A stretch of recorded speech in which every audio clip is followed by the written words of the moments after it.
नहीं, देखिए जैसा कि अभी आज का ही जो मौसम विभाग का अनुमान है कि अब तेजी से टेम्परेचर डाउन होने वाला है, तो ज्यों-ज्यों ठंड बढ़ेगी तो जो पोल्यूशन के कण जो हवा में वायुमंडल में फैलते हैं वो नीचे आएंगे,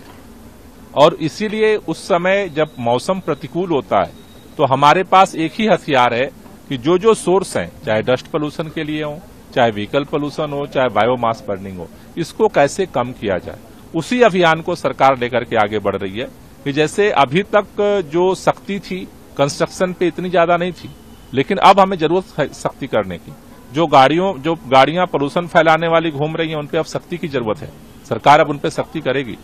जो जगह जगह बायोमास बर्निंग होती है उस पर सरकार सख्ती करेगी, क्योंकि अगर हम सोर्स को, मौसम को तो नहीं हम बदल सकते, लेकिन सोर्स को लिमिट करना ये हमारी रणनीति है, जिसके तहत सरकार 21 सूत्रीय अपने विंटर एक्शन प्लान के तहत काम कर रही है। तो प्रतिकूल मौसम में आपको लगता है कि इन सब कदमों से काबू पाया जा सकता है प्रदूषण पे, क्योंकि अब लगातार पुअर कैटेगरी में ही हो सकता है? निश्चित रूप से उसका एक ही हथियार है कि हम सोर्स को रिड्यूस करें, क्योंकि मौसम प्रतिकूल है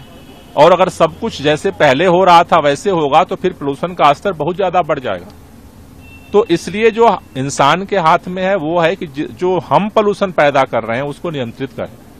इसके लिए एक एक कदम आगे सरकार बढ़ रही है, और जैसे जैसे जरूरत पड़ेगी इमरजेंसी सिचुएशन में सरकार इमरजेंसी मेजर की तरफ भी बढ़ेगी। तो सरकार हर तरफ से कोशिश हमारी यही है कि हम इसको कैसे रिड्यूस करें। पटाखों पे भी प्रतिबंध लगा दिया गया, डीपीसीसी का ऑर्डर आ गया आज से निर्देश जारी हो गया है। अब आज से 1 जनवरी तक दिल्ली के अंदर पटाखों के उत्पादन, भंडारण और जो वितरण है, उसका उपयोग है, उस पर प्रतिबंध लगाया गया है। हमारे सभी लोगों से अपील है कि हम सब लोगों को, जो जो पोल्यूशन के सोर्स हैं, बूंद बूंद से सागर बढ़ता है, तो जो जो पोल्यूशन के सोर्स हैं हम सब मिलकर के उसको नियंत्रित करेंगे, उतना ही दिल्ली के लोगों की जिंदगी बेहतर होगी।